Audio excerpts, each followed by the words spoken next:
How do we cut a toxic person out of our life if they're family or really close friends? If you have someone in your life that is not treating you well, who is very toxic, very destructive, or just creating a lot of chaos and stress in your life, and you're not sure, like you kind of know they should be out of your life, but also like it's your mom, or it's your husband, or it's a child, or it's your best friend since middle school, or they're going through a really hard time, or whatever the excuses and justifications that you use to not set healthy boundaries, I want to offer you a perspective shift. You likely have a different definition of the word or the label of them in your life than they have for you. So here's an example. If it's family, we can't cut off family. Like they're blood, like blood is stronger than water or whatever the crazy sayings are. If they didn't have that title in your life of mom, husband, kid, whatever, friend, would you keep somebody who treated you the way that they do in your life if they didn't have that title?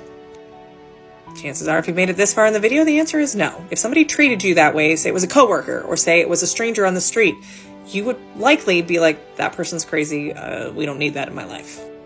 The guilt that you experience in knowing that that's not how you deserve to be treated and that's not okay for you to be treated that way comes from the meaning that you place on the word of that relationship. Like, it's my mom. I should love my mom. I should, my mom has done X, Y, and Z, or you're not supposed to leave your parents, or all of these should shame-based statements. But where do you think that you learned those relationships and the meaning of those relationships? Likely from the very same people who aren't treating you very well. I see this often in friendships, right? Like people label so-and-so as a friend of mine, but they don't treat me very well. Or, I had a really hard time and they weren't there for me. Well, you likely have one definition of what it means to be a friend, and they have a different definition. If they had the same definition or importance of that relationship, then chances are they would have been there for you in the way that you needed them. Let's talk about partners, right? So, that's my husband and I committed to life for him. But when we got married, somebody wasn't an alcoholic and abusive, or, he was very attentive back then and now he's not. And I'm not saying that you don't get through hard times, but if you're being treated awfully, inhumane over long periods of time, it's not like just a rough season, then I don't care if they're your husband or not. That person is toxic and abusive. So to stick around and continue to be in that situation because of a label seems a little odd.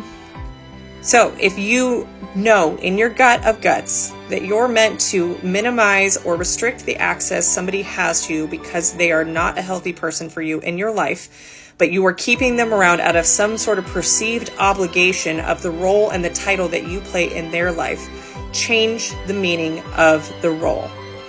Change the meaning of the word. Sometimes family can be the most toxic people in your life, and you can be totally free and clear of toxic people in your life if you didn't keep interacting with the people that you're related to. Just because they're family doesn't mean that they get the right to treat you inhumanely, aggressively, abusively, or toxically. Just because they're family doesn't give them that right. You are still a human being and you should still have standards of how you're treated. And if other people do not want to treat you within your standards, you are well within your rights as your own autonomous person to say, this is unacceptable. You no longer have access to me. Let there be consequences for their actions.